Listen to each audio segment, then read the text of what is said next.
আসসালামু আলাইকুম। কেমন আছেন সবাই আপু ও ভাইয়ারা? আলহামদুলিল্লাহ, আমিও ভালো আছি। আজকে আমি দেখাবো খুবই পুষ্টিকর একটি মাছ। হচ্ছে শিং মাছের রেসিপি। নতুন আলু দিয়ে শিং মাছ টমেটো দিয়ে রান্না আসলে খুবই মজার। আর আমার এইভাবে রান্নার প্রসেসিংভাবে আপনারা যদি রান্নাটা করেন তাহলে তো আরও বেশি বেশি টেস্টি লাগবে। তো প্রথমেই তো আমি মাছগুলো ভালো করে ধুয়ে নিয়েছি। আর শিং মাছে কিন্তু রক ফেলে দিতে হয়, ঘষে ঘষে সাদা করে নিতে হয়, সেটা তো আমরা সবাই জানি, তাই না? এখন দেখুন, এই যে আমি কিন্তু একটা কড়াইয়ের মধ্যে তেল দিয়ে দিয়েছি আর পেঁয়াজগুলো একটু ব্রাউন করে ভেজে নিচ্ছি। দিয়ে দিলাম লবণ আর হচ্ছে যে এখানে একটু ভেজে নিতে হবে।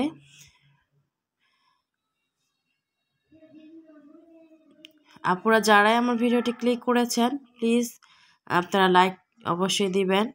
আসলে কমেন্ট হচ্ছে লাইকের সঙ্গে খুব কম আসে। লাইকটা দেওয়া কিন্তু একটু শেয়ারের কাজ করে, এটাই। অনেকে ভাবে লাইক দিলে কি যেন একটা হয়ে যাবে, কিন্তু এটা ঠিক নয়। এই যে এখানে দিয়ে দিলাম আদা রসুনের পেস্ট। আদা রসুনের পেস্টটা দেওয়ার পর আবারও একটু ভেজে নিচ্ছি।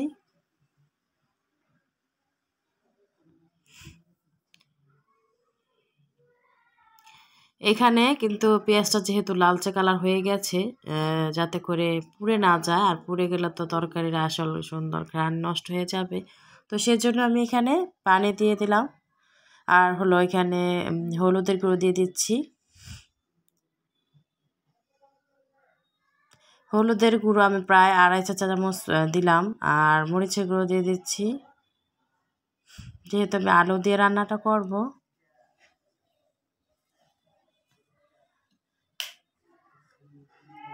এখন এই যে মশলাটা কষিয়ে নিচ্ছি।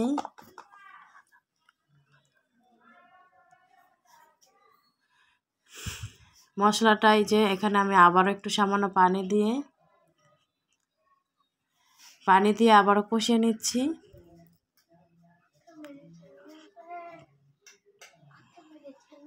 মশলাটা আসলে ভালো করে ভুনো করে নিলে না, সেই তরকারির কালার টেস্ট দুটোই অনেক পরিবর্তন হয়ে যায়। তো আমরা অনেকে তাড়াহুড়ো করে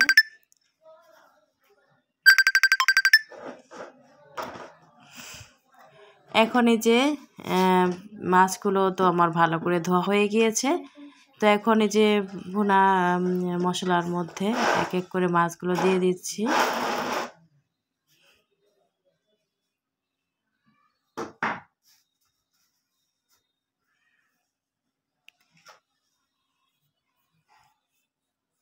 যাদের শরীরে আয়রনের সমস্যা তারা কিন্তু এই রেসিপিটি প্রতিদিনে রাখতে পারেন। যাদের বাচ্চারা, ছোট বাচ্চা আয়রনের সমস্যা থাকে, বা বয়স্ক ব্যক্তিদের জন্য রাখতে পারেন এই শিং মাছের রেসিপি। এটা কিন্তু খুবই উপকারী একটি রেসিপি। এটা পুষ্টিকর একটা মাছ। এটা দেখুন, আমি ভালো করে কিন্তু মাছটাকে কষিয়ে নিচ্ছি। আবার একটু সামান্য পানি দিলাম। পানিটা দেওয়ার পর একটু, যেহেতু নিচ দিয়ে লেগে লেগে গেছে কষানোটা, তো একটু পানি দিয়ে তারপর কিন্তু আমি মাছগুলো তুলে নেব। নাহলে কিন্তু মশলা ও মাছ একসাথে কিন্তু তুলে নিতে হতো।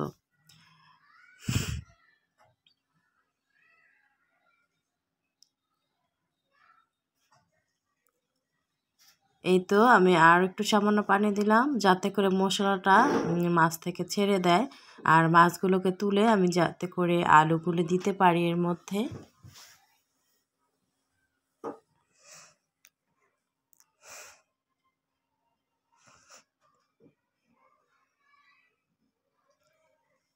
যারা আমার ভিডিওটি দেখছেন, নতুন যারা আছেন, তারা অবশ্যই সাবস্ক্রাইব করতে ভুলে যাবেন না। আর পাশে থাকা বেল আইকনটি ক্লিক করে দিবেন, যাতে করে আমি ভিডিও ছাড়লেই চলে যায় আপনার মোবাইলে নোটিফিকেশন। দেখুন, আমি কিন্তু অনেকক্ষণ ধরে মাছটাকে কষাচ্ছি, আর এই যে কষাচ্ছি সেজন্যই কিন্তু মাছের টেস্টটা আরও বাড়বে। আর যদি মাছগুলো হয় একেবারেই তাজা টাটকা, তাহলে তো এই মাছের আসলে শরীরের জন্য খুবই ভালো। আর আরেকটা কথা হচ্ছে, যেসব আপুরা আগে থেকে আমার চ্যানেলটিকে সাবস্ক্রাইব করে এখনও পাশে আছেন, তাদেরকে আমার মন থেকে অনেক অনেক দোয়া, ভালোবাসা।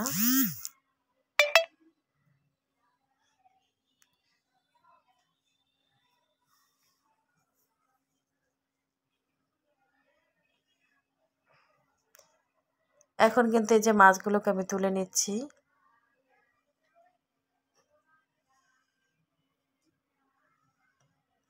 আমি কিন্তু এই মাছটা প্রায় 2-3 বারে কষিয়ে নিয়েছি।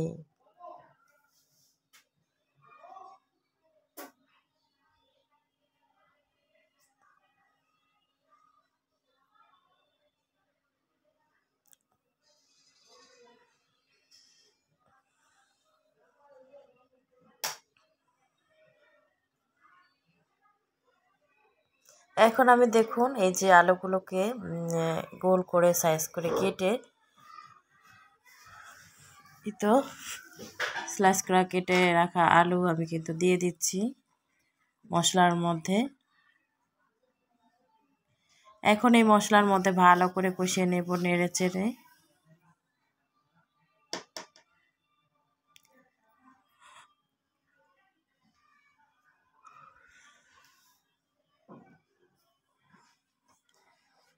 যেহেতু মশলাটা একটু সামান্য লেগে যাচ্ছিল, তাই এখানে আমি আবার একটু সামান্য পানি দিয়ে তারপর আলুটাকে কষিয়ে নেব প্রায় 2-3 মিনিটের মতো।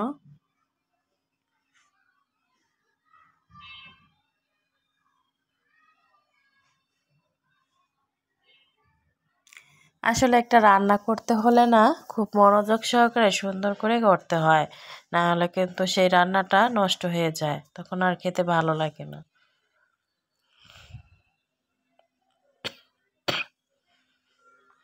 এখন দিয়ে দিচ্ছি টমেটো।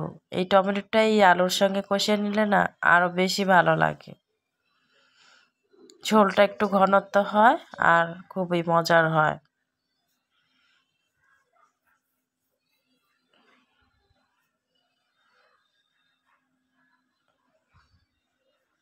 সময় ধরে কষিয়ে নিচ্ছি প্রায় 5 মিনিটের মতো। আর চুলার তাপটা মিডিয়াম টু হাই হিটের মাঝামাঝি রয়েছে।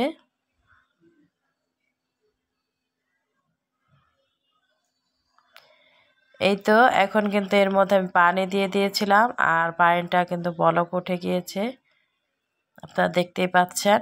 আর এভাবে প্রায় 10 মিনিট রান্না করার পর এই যে আমি মাছটা কষিয়ে তুলে রেখেছিলাম, সেই শিং মাছগুলো কিন্তু এখন দিয়ে দিলাম এর মধ্যে।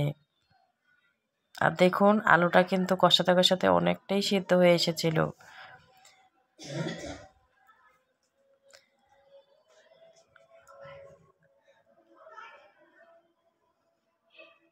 এই তো প্রায় 10 মিনিটের মতো রান্না করার পরে আমি জিরে গুঁড়োটা অ্যাড করে দিলাম।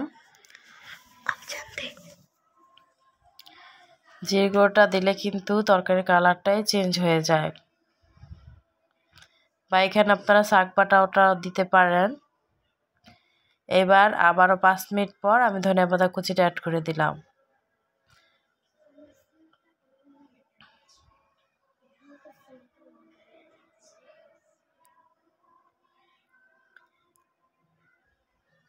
আমি একটু একেবারে কড়াইয়ের নিচ দিয়ে একটু হালকা নেড়ে দিলাম। এমনভাবে আলতো করে নাড়তে হবে যাতে করে মাছ ভেঙে না যায়।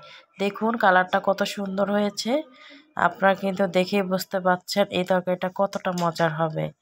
যারা এতক্ষণ ধরে কষ্ট করে দেখলেন তাদেরকে জানাচ্ছি অসংখ্য ধন্যবাদ।